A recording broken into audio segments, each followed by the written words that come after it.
I uh, I thank you very much for joining us. I'm Michael Mikowski, President and CEO of GINSA.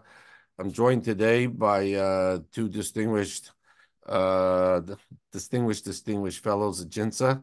Uh, General Norkin, the previous commander of the Israeli Air Force, and momentarily General Yaakov Amidjor, former National Security Advisor to the Prime Minister of Israel. All right, so we have. I wasn't sure which one we'd start with first because we got several issues obviously to deal with. I mean, as always, but I would say there are two particular um, uh, issues that are very hot right now, at least here in the U.S. On what's going on in Israel. The Iran issue, and obviously this accidental bombing of the Central Kitchen aid workers that has caused such a stir. So, General Norkin, I think I'll ask you about both of those first, and then when General Amidjor joins us, I'll ask him also. And here's General Amidjor joining us now. Thank you, General Amidjor. But General Norkin, I apologize. I have something in my eye. oh, okay. I'm sorry. I hope if you need a moment, please take it. No, no, it's okay. It's okay. Fortunately, we have General Norkin here. Very good. Very good. If the Air Force is here, everything is okay. Here they are to save the day, as always. Um, but let's talk, General Norkin. Let's start with you first. And actually, that's a good note to think about it. On the one hand, it seemed like the Air Force uh, conducted a very impressive raid that killed these very senior IRG Iranian generals in the Islamic Revolutionary Guard in Syria, but also there was this issue what happened with this accidental bombing for which Israel has already apologized for and admitted that they made a mistake, but which has caused a stir. You have the President of the United States, President Biden, saying how outraged he is about it. You have other senior officials communicating that anger both publicly and privately. And I may add, before you answer, General, I think I'll just preempt one thing you might address. I think at least everyone on this call probably recognizes, certainly I do, to some extent, that urban warfare is very challenging and there are mistakes, tragic mistakes in any war, and it's awful when it happens. The United States, certainly in this administration, we had a situation when, for instance, with the withdrawal of Afghanistan, where we thought the U.S. military thought they killed some terrorists, but we killed about 7 children. And then there have been other cases just in Afghanistan.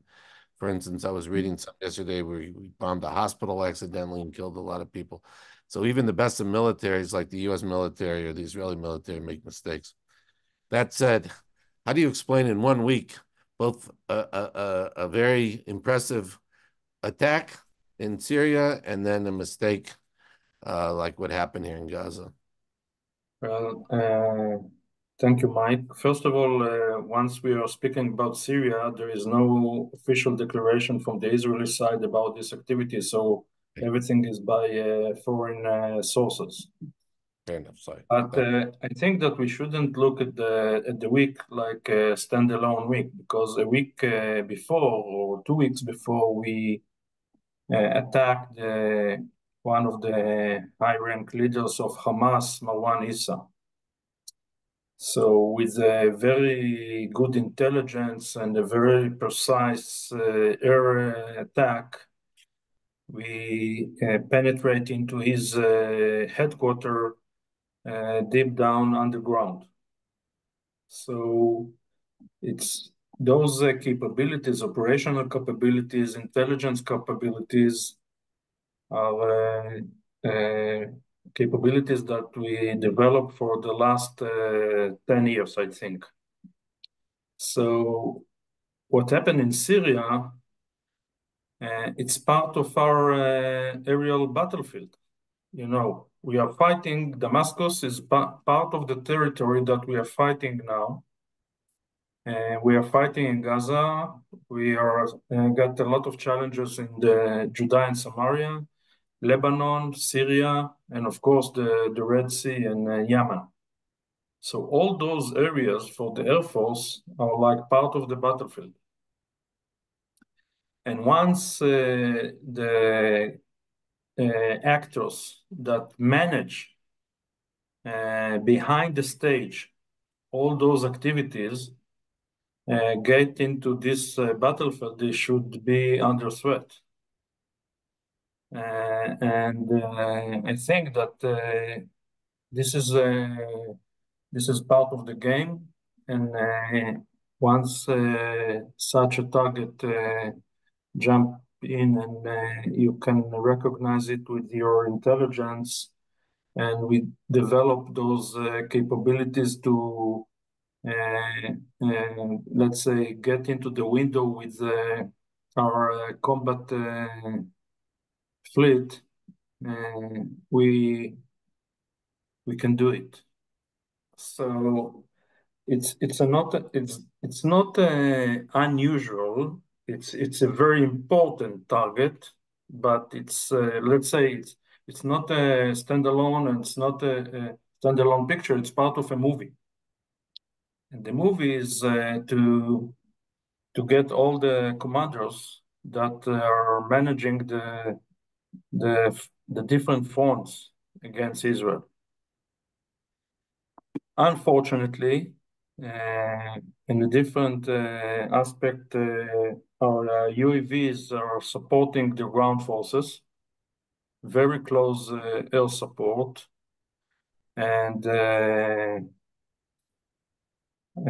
we did a huge mistake with these vehicles of the humanitarian World Center Kitchen. The ground forces thought that there are some threats, and they asked the Air Force to support them and to attack those vehicles, and think that the Air Force also should do some debrief procedures, that maybe we need to check more details. But the Israel at the last, I think, 4 weeks or maybe more than a month, got a huge problem with the international legitimacy. And once we did such a mistake, the situation even become worse. Do you think, General Norkin, that look? And as you know, the Chod, General Levy, he already speak to the media and spoke about this mistake. Yes, I watched his video, mea culpa, in English video. Look, Mhm. and he's a very decent guy, Herzia Levy, and I'm sure he felt awful about the whole thing. We should be much careful with all those humanitarian vehicles that are all around Gaza, and especially now. It's the audience should know, once you are fighting inside urban territory, you need to change your mentality between the phases of the war, because the previous phase was a very, let's say, high level, and you might be more aggressive. yeah. And now in this phase, you need to think 2 or 3 times before you're acting like that. So you think the rules of engagement, maybe, obviously, because of the intense warfare, had been loosened and now need to be adjusted? Absolutely. Yeah, and you suspect maybe they hadn't been tightened as much as they should have, I guess. Otherwise, it wouldn't have been this kind of mistake. Or Yeah, and I think that you should plan when the target is an urgent one, or from time to time you got more time. And you can think and check and be more suspicious. Okay. All right. Let me turn to General Amijor. General, we sorry. Um, the I don't know if you can hear that noise, and I apologize. I don't know how to. My phone is connected to the computer, and it's ringing. So I hear the noises. It's like you are crashing on the something on your chair. I apologize. I apologize. I turned it off, so I'm sorry. So let me ask you. Look, let me start, and we'll start from a higher elevation, and maybe in the spirit of the Air Force discussion, and then go down. If we could, you got the in 1 week, and I appreciate what General Norkin said. You shouldn't look at just as a week; it's part of a continuum. But the reality is, in 1 week of this past week, in the last few days, you have this ratcheting up of pressure with the United States, from the United States, at the same time where there's this escalation, or there's maybe bold move by the Israelis, or based on foreign reports, that the Israelis on Iranian generals, and real concern about how the Iranians might retaliate. So I'm just how do you assess what is going on here with the U.S., with Iran, and so on? First, I think that in these circumstances, Israel cannot uh, take into account when there is a way to show the Iranians based on foreign sources that there is a price to the fact that in the last 6 months they're launching rockets, missiles, cruise missiles, drones, whatever, for all over the Middle East, from Yemen, from Iraq, from Syria, from um, Lebanon, and what we found in Gaza, it's 80, 90% of that is Iranian made. So, and the Iranians are not taking part in the war because they are far away, they are not involved directly, only proxies, and at the end, you find yourself in a situation in which the one which is the reason for all this war, and those who are financing, training, pushing, whatever, all these proxies does not pay the price.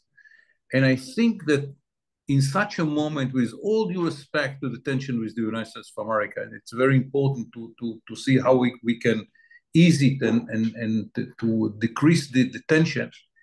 It is something that in some points you say, guys, I have to do it. And I think that Israel came to this corner after the 6 months of the war because we see the Iranians more and more pushing the proxies. The last time was the success of the Iraqi militias to reach the port of Eilat. I mean, the more it is happening, the more Israel was pushed to the corner, and we didn't have any other choice but to show the Iranians that they are paying a price, and for that we rented the capabilities of another country which was ready to do it for us, another proxy. And yes, it's a good question. Should it be done when the tension with the Americans is growing? But I think that the answer is that Israel didn't have any other choice because of the corner that the Iranians succeeded to push us using all the proxies around the world. By the way, if you remember the paper that I wrote 3 years ago about the ring of fire, that was the whole idea. Yeah. The whole idea was we, the Iranians, will be the ring of fire around Israel. All the proxies will do the job. We will be far away, 1,500 kilometers away in Tehran. Nobody will touch us because we are not involved. And we have to shake this prospect of the strategy. And the way to do it is to find an opportunity in which the price will be very high, and it will be very clear that it is connected to the situation. I was asked today about the consulate. I said, guys, who was killed there? Anyone was a diplomat? All of them from the Al-Quds force, all of them, and one from Hezbollah. So if these are the diplomats that you spoke about, that was in the BBC. And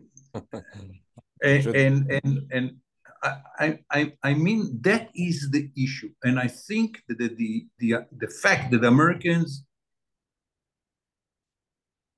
raising the level of tension in this moment is very dangerous, because the Iranians might think that this is the time to make a bigger retaliation, because the split between the United States of America and Israel.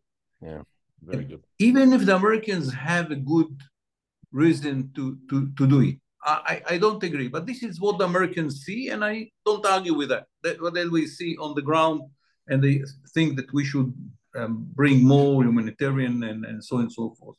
My private view is that if the Americans demand 1,000 tracks, we should bring in 2,000 tracks. I mean, from my personal point of view, we should do double than we ask by the Americans. But let's assume that the Americans are right.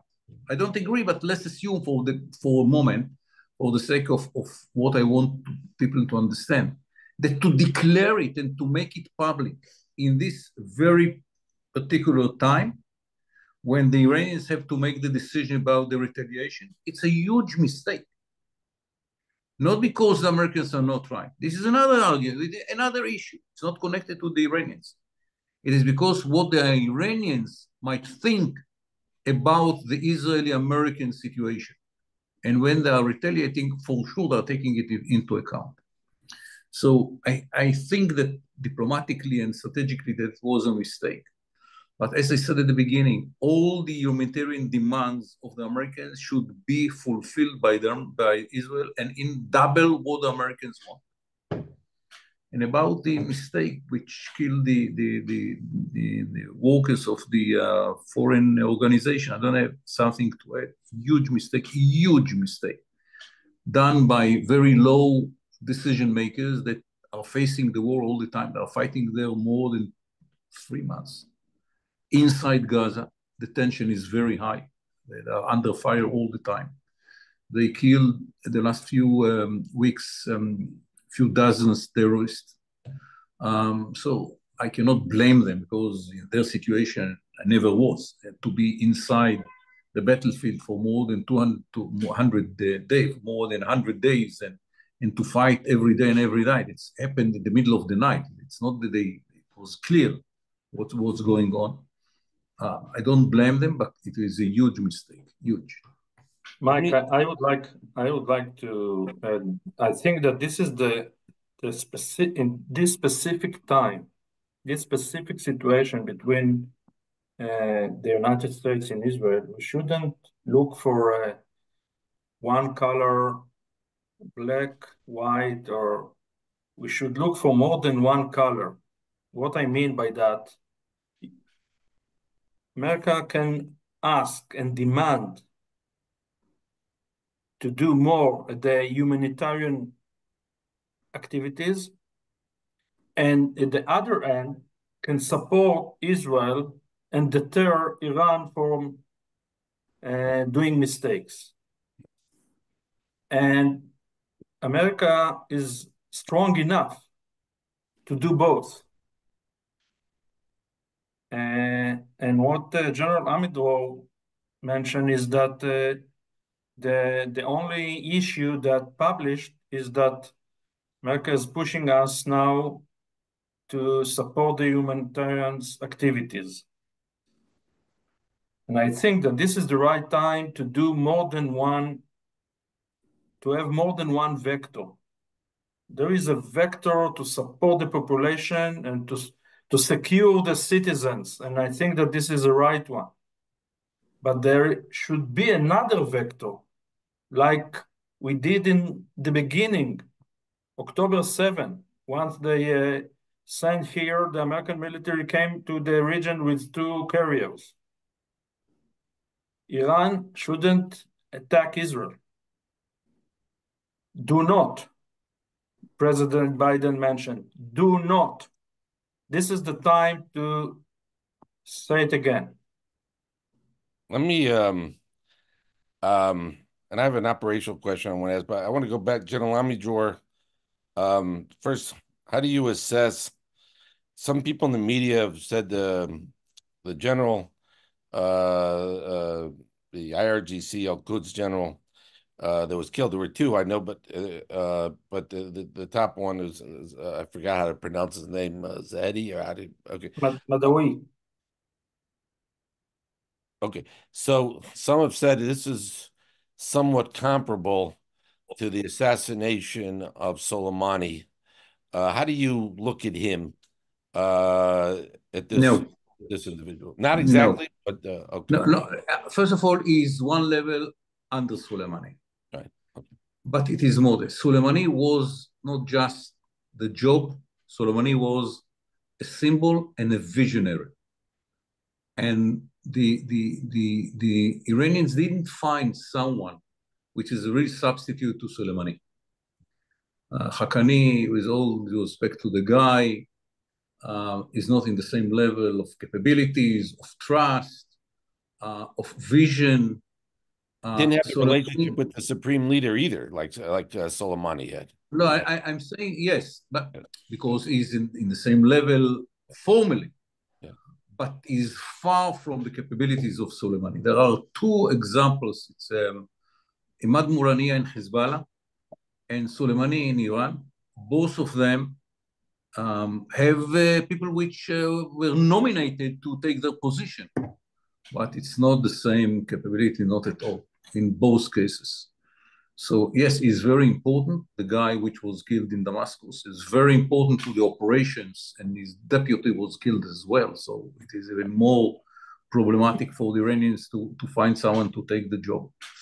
But he is not the level of Soleimani from the personal point of view. His personality is not as strong, and his visions are not so far or as dramatic as Soleimani was. Yeah. One, I mean, time will tell. We'll see in the coming days. But I mean, Iranians don't have to respond right away, right? I mean, and Israel has done bold actions before against Iranian generals. Um, I mean, you see, It is more, if I may, it is more than that. Let's speak. I don't know what the Iranians will do. I really don't know. But after launching ballistic missiles from Yemen, yeah, drones and missiles from Iraq and from Syria and from Lebanon, I mean, if it is not, I know, something like Argentina, which is out of the context, out of the area yeah. in which they can blow an Israeli embassy. Whatever they will launch from Iran into Israel, they did in the last 6 months. They don't have something which is bigger than that. Ballistic missiles, we met, we intercepted by the air. So Yeah, the but notion. the amount of threats at the same time, it might be higher. So, and this is a challenge that we didn't deal with till now. So this is a might be a new threat. Yes, but here, everything which is connected to the ability of the Iranians to launch something into Israel, it will not be that. It will be another one. We have good solutions, and we have an experience. And I think from our point of view, this is not the importance, the retaliation. What important from our point of view, that we could not be anymore in a situation in which the Iranians are using everything in their arsenal, using the proxies from all over the Middle East, and they don't pay any price. That should be stopped. And if they will force us to move to that the price will be paid inside Iran, it's also an option. Um, Let me go to General Amidjor one more time, and then I'll want to ask General Norkinson about Gaza. I want to ask, there's some folks who make an argument this ratcheting up of criticism by the United States, which has been going on for a couple of months. You're not going to say it. I'll say it. I've written about it with my colleague John Ann. I mean, I it's commonly viewed because of the politics. Biden is very concerned he's going to lose Michigan and maybe some of his other states, and he'll lose re-election. Uh, that's my view why he's doing this.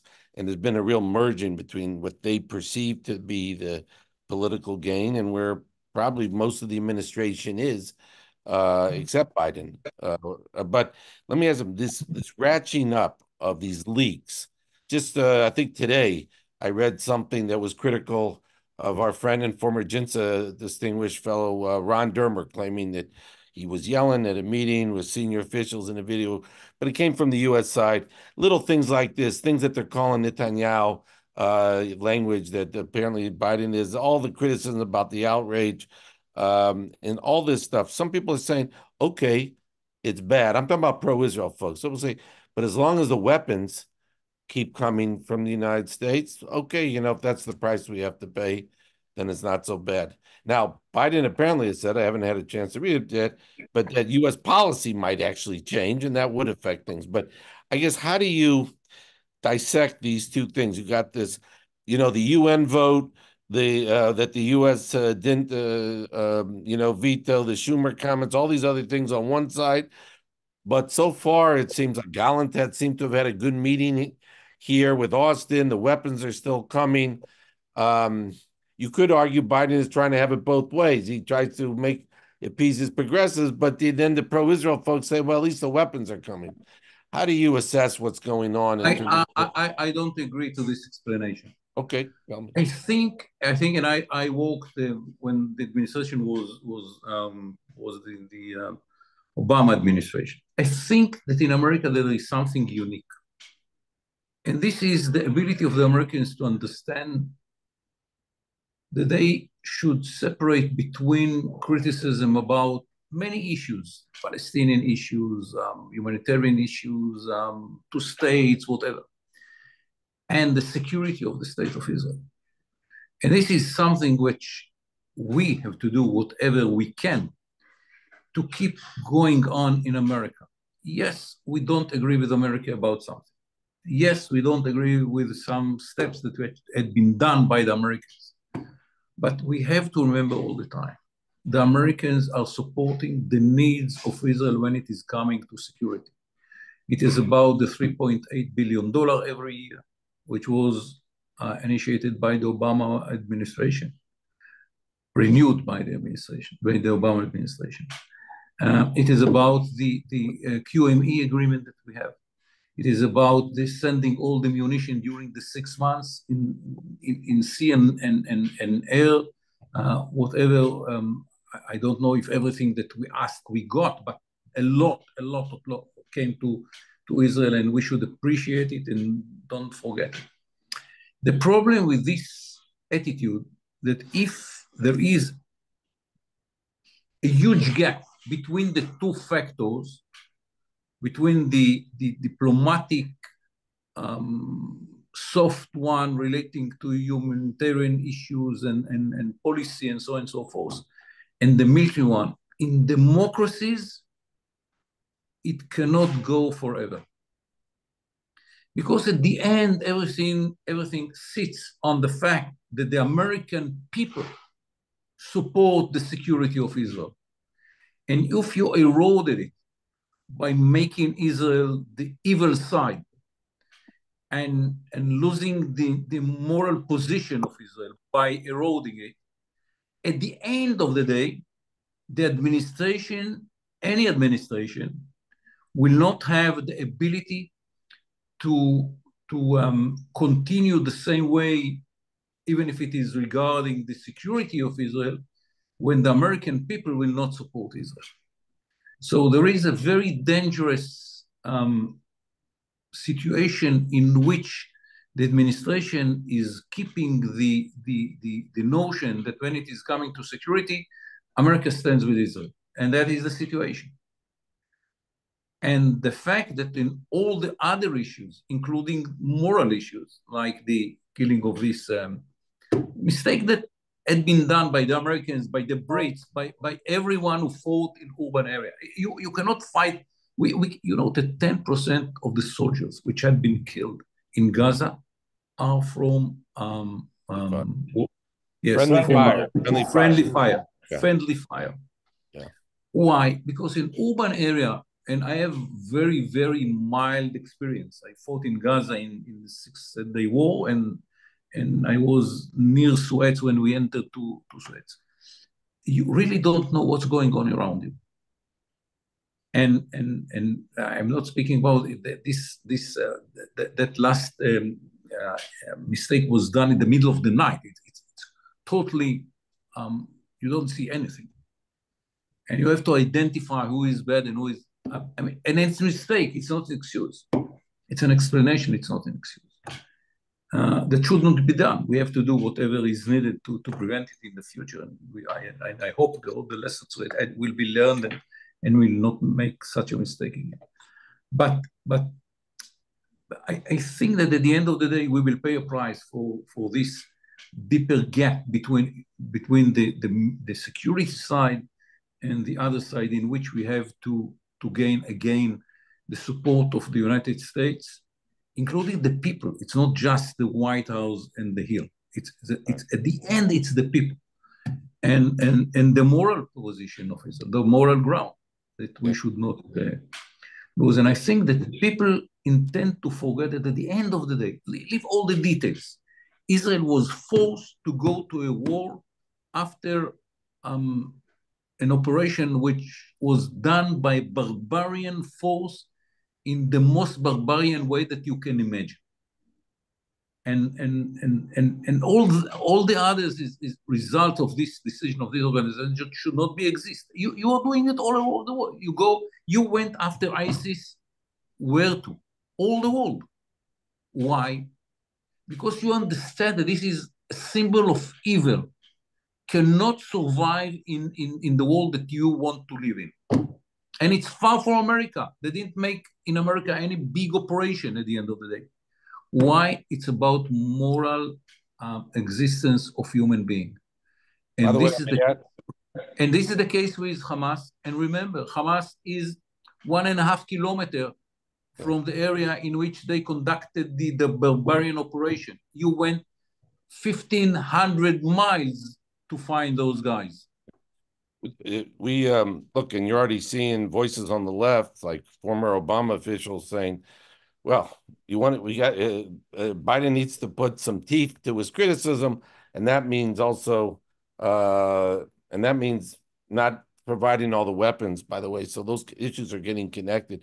Let me ask you some, General Norkin, first of all. By the way, one remark about it. If that will be done, more civilians will be killed, because our ability to minimize the number of civilians who will be killed is the fact that we have very accurate weapon system. If we have to do it with the stupid warheads, and General Norkin can give you a lecture about it, I'm sure more civilians will be killed. No question. That will be the result. We will not stop the war till we will finish with the military capabilities of Hamas. But if we will not have these accurate warheads, we will do it with stupid bombs, and more civilians will be killed. But Mike, let me add another aspect for your question.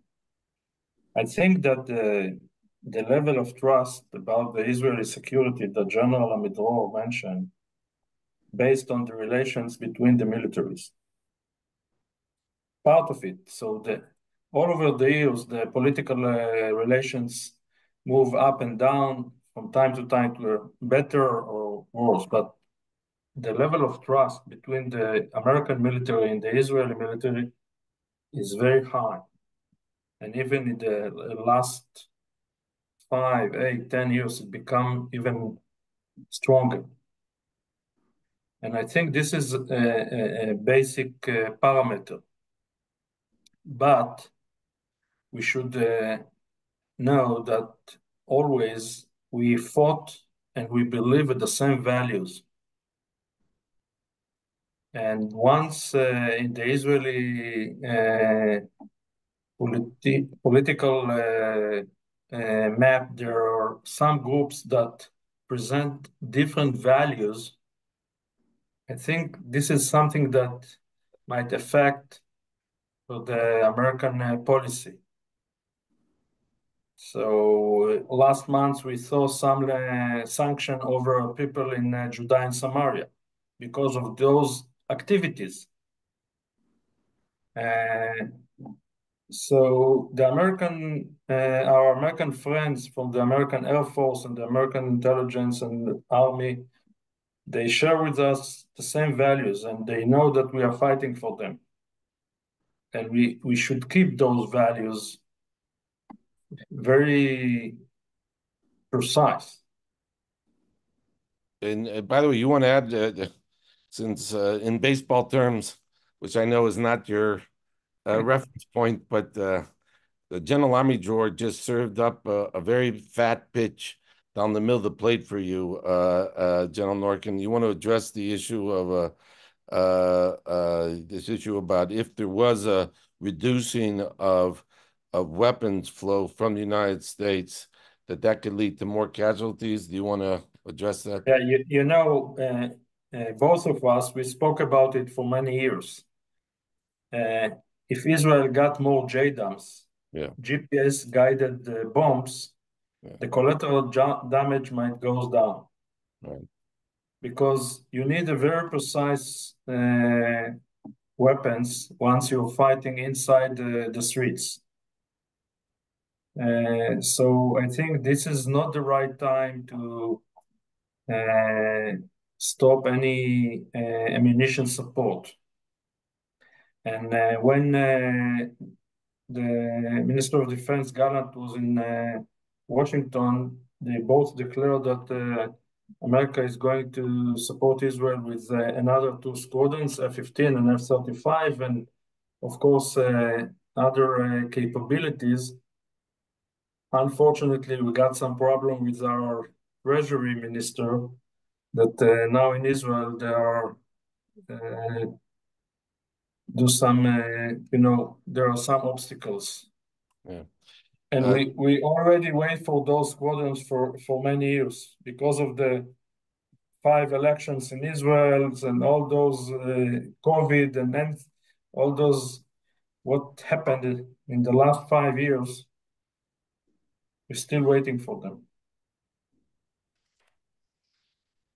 Yeah.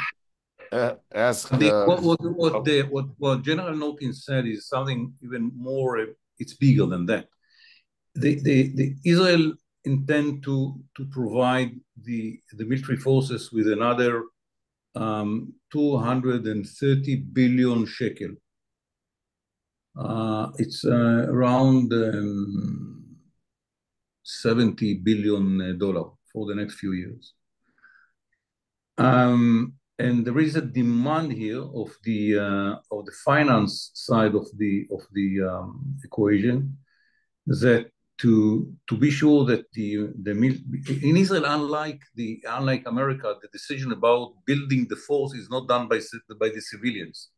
You don't have this system that you have. It's done by uniform guy. All the decisions, all the requests is done by uniform, and at the end, it should be approved by the government in the cabinet. And here, what these guys from the finance try to do is to nominate a committee which will go through the needs and will provide the government with a kind of views about what should be the way that we will build the capability for the next few years.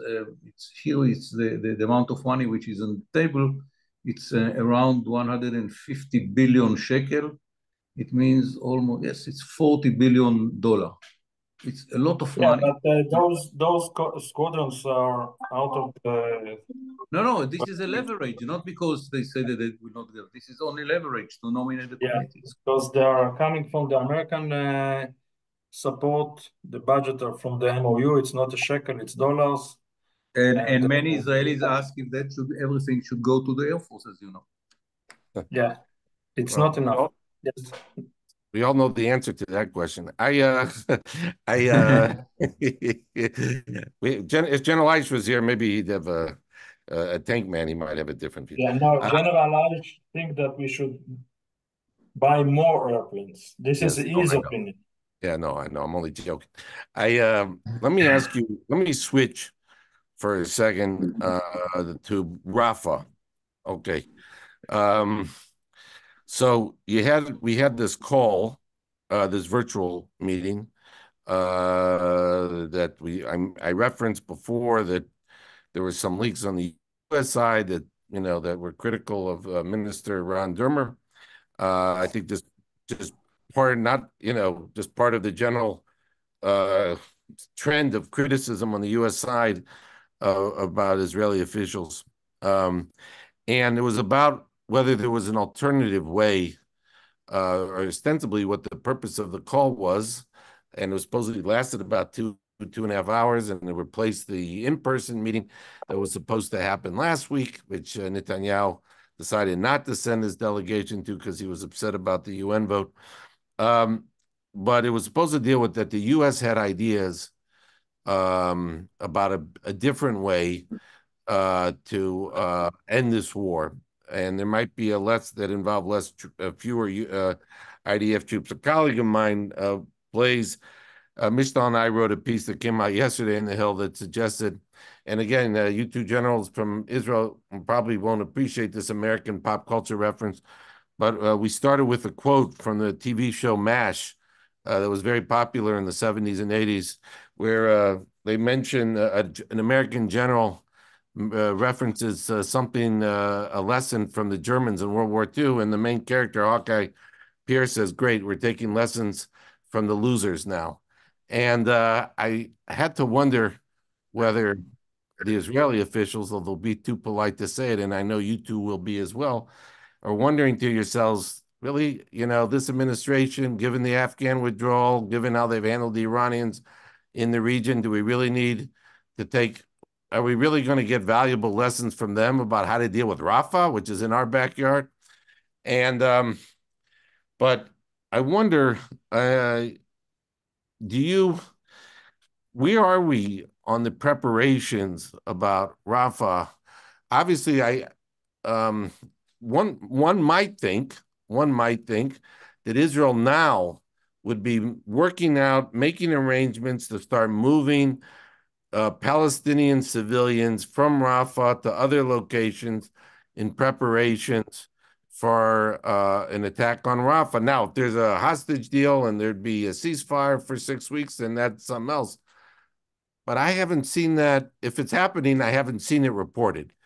So sorry for that long introduction to that question, General Norkin, but how should Israel be using this time now during these negotiations on the hostages, during talking to the U.S.? Should Israel be already doing things on the humanitarian side to take initiative, to be in preparation of what we all expect will be an attack on Rafah?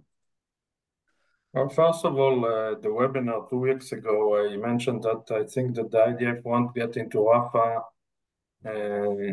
until the Ramadan, the Muslim holiday will end. So we're almost there. Second, I think that there is no debate about the bottom line. The bottom line is that we need to, let's say, destroy any military, any threat from Gaza Strip, even inside Rafah. So the debate is, and also that we need to minimize the collateral damage, and the citizens shouldn't be hurt by the military activities. So the debate might be how, at the tactical level, we should do it. And I think that, right now there is, I'm not, I think that, and I am estimating that in the next 2 weeks, we are not going to see any operation in Rafah. It will take time, and it will be maybe part of the next phase. I was muted. Yeah, sorry. And you and then General Amidor, even if you assume, let's assume for the sake of argument that there is no hostage deal, there hasn't been one now since the end of November, early December. You know that the hostages is not just to save their life, it's also a strategic issue because by that we can do other activities with our forces, and we can maybe move forward with some political deal in the North Front. So there are some facts on the strategic level, not just the Right. hostages themselves, But do which you, are very important. but just assuming, as you said, General Norkin, that there's no military operation, a significant one in Rafah till after Ramadan. Um, but that doesn't mean you couldn't start preparing, moving Palestinian civilians in preparation of such a thing. There's why is Israel waiting till then? Is it that the military, and I'm saying this rhetorically because I don't think this is the case, military doesn't have a plan of what to do? I assume they do, and I assume they've had a plan for a long time of what to do. Is that there has to be some agreement with the United States on this? I guess what is Maybe holding we should up? ask. Maybe we should answer with a question. Is Like it a good thing to have something to argue about now? yeah, You should think about it, because by this you have a very good card at the negotiation about hostages. yeah. Well, that's actually another thing I was wondering. Would that give you more leverage on the hostage issue if you start preparing? I don't know, General Amidjor, how do you assess how this is on the Rafah situation?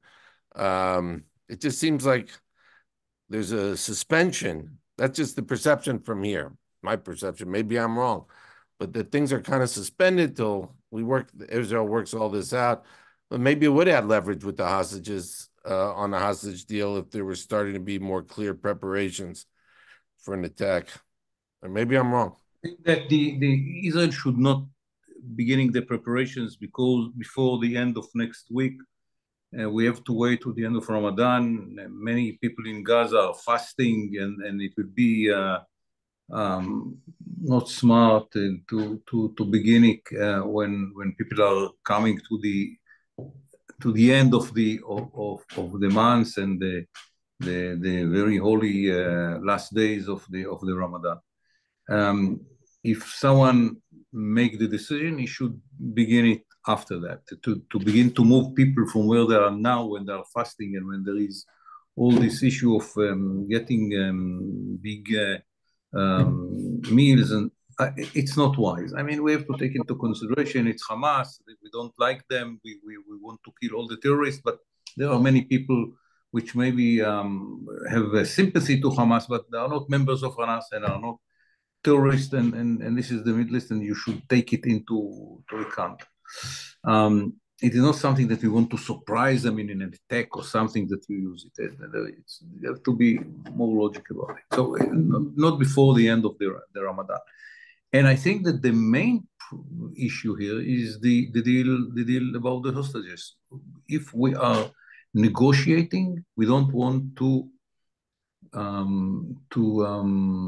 blow it up by going into Rafah to give them excuse to stop it. We want to put, and we want the Americans to understand that it is at the end not us, it's Hamas, and this is why I don't understand part of what was reported by leaks that we should take. We will not take all the demands of Hamas. It will not happen. No prime minister in Israel can allow himself not to finish the war in a situation in which the Hamas will be military capabilities will be destroyed. It's not a personal issue. No prime minister can agree to that, and it will not be agreed. I'm for sure. Right. So Yep.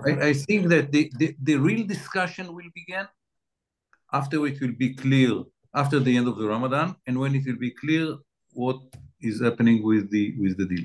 Okay. By the way, just to clarify on my question, I wasn't suggesting Israel initiate a campaign. I just thought in terms of it will take time to move civilians out of harm's way, and then in Yeah. preparation, and that might also be a signal to Hamas and maybe give Israel more leverage. It was published That last was my week. question. It was published last week that we bought 40,000 tents in China. So logistical preparation have been done. But practically on the ground, we didn't make any move. Yeah.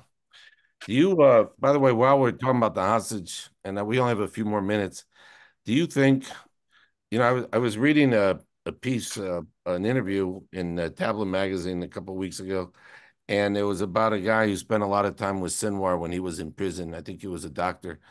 And it said that Sinwar was very upset about the Galit Shalit deal, that there was only a release of about 1,000 Palestinian prisoners. Now, for one IDF soldier, by the way, and he didn't think that was a good enough deal.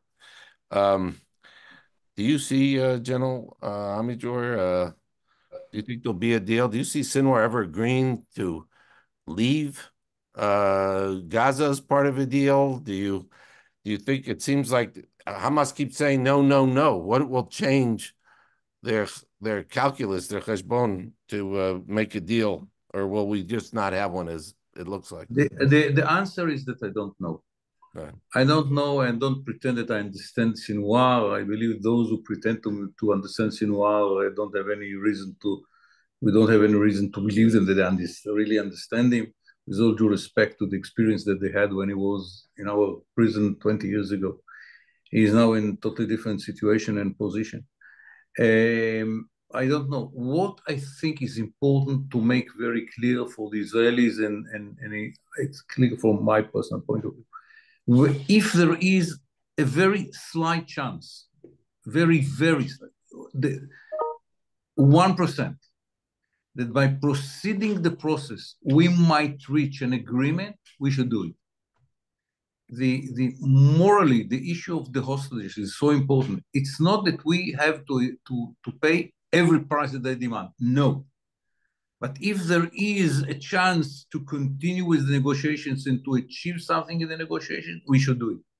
It costs us time. They will be more ready in Rafah. They will regrouping in some other areas that we don't go into, not to blow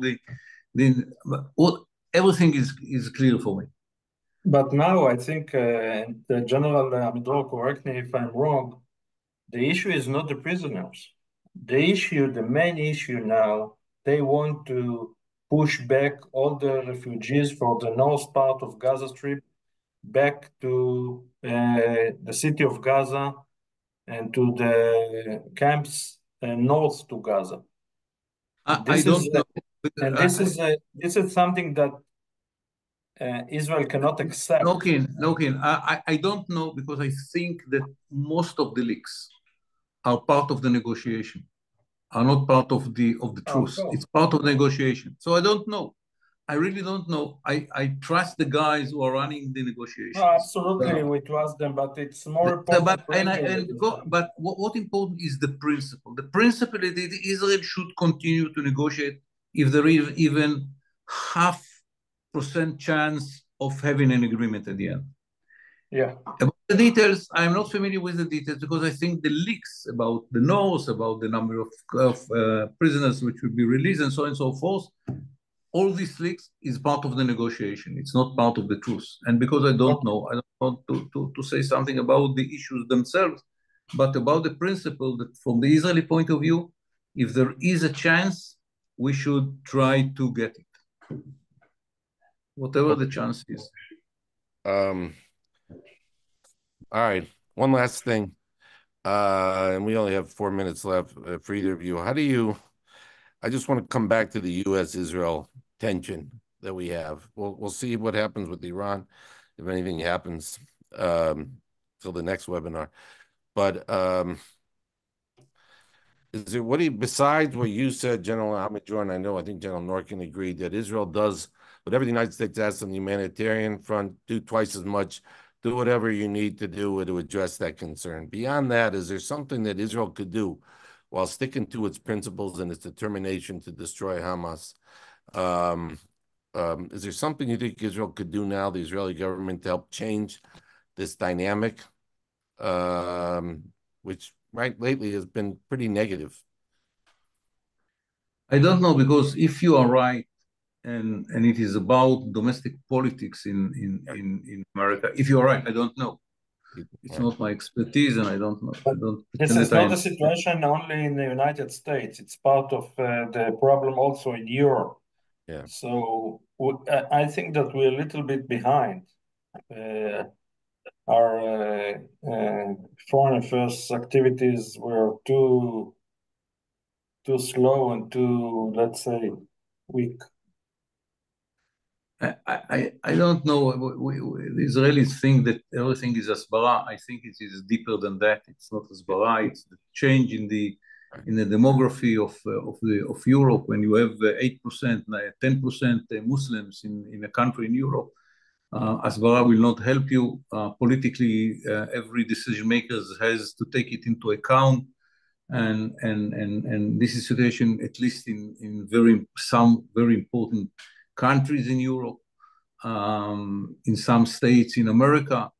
I'm not sure that the problem is Asbara. The problem is the change in the demography. Less and less Europeans had been born in the last 40 years, and more But Muslims immigrated into Europe in the last 40 years. the So details are correct, but let's look at the mirror, General Amidor. We didn't put anyone in Israel that took those issues under his command. Unfortunately, I know because I'm very much involved in all the, not all, some civilian efforts which try to move the needle a little bit, and just next week I think, or in 2 weeks, I'm going to meet all the European Unions the European Union ambassadors in Israel.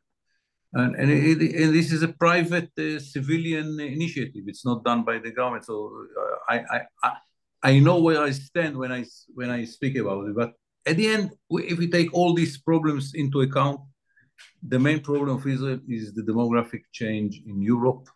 More and more, I met a few weeks ago a group of news guys from France. Yeah. And I asked them about the riots against Israel, the demonstrations, so on and so forth. And they said, from what we know, 80% of the protesters are Muslims. There are 20% French guys, probably most of them from the left. But 80% are Muslims. It's something that, with all us Dasbara that we will do, it will not help. So I think our problem in those countries in which there is a huge immigration of Muslims is not just Asbara, Yeah. is the big change within the society. No, I think that's the case here in the U.S., whether it's demographics or just a lot of the debate about Israel isn't necessarily about Israel, I think, here. But we've run out of time. I want to thank both our generals. I want to thank everyone for joining. I want to say that we're going to do another webinar soon on Monday for the 6-month anniversary of October 7th. We're going to have our fellows out in force. We'll have a return of General Amidor and General Norkin, and we're going to have also General Eich and John Hanna. Will be the same group, actually, and I'll moderate. We'll have the same group that we had when we did the first of these long series of webinars on Monday, October 9th, 2 days after the atrocity of October 7th. So that one will be maybe not all about, we'll get in maybe some of the details about what's going on now, but it'll be really kind of more of a where we've come from and what we thought maybe on October 7th and where things have gone and how things have been different maybe than we expected. So we'll do kind of an assessment of the last 6 months. I hope you'll all join us, and thank you again, Generals Norkin. Mike, I have a paper that I finished tonight, I hope. And I need an hour and a half to speak about the issue if you want. Oh, okay, it's a very good teaser. It's a very good. You said Hasbara doesn't matter, but that was a good one. So thank you so very much. you should set the webinar just with Amidor. Yes, and You we'll know, circulate as No, usual. I try to Whatever you translate it to English and then to send it to you. whatever you put out as usual, General, what you write, we circulate to our folks. So that'll be a good thing to read in preparation for our webinar on it's Monday Eastern time. I think it's 3:30.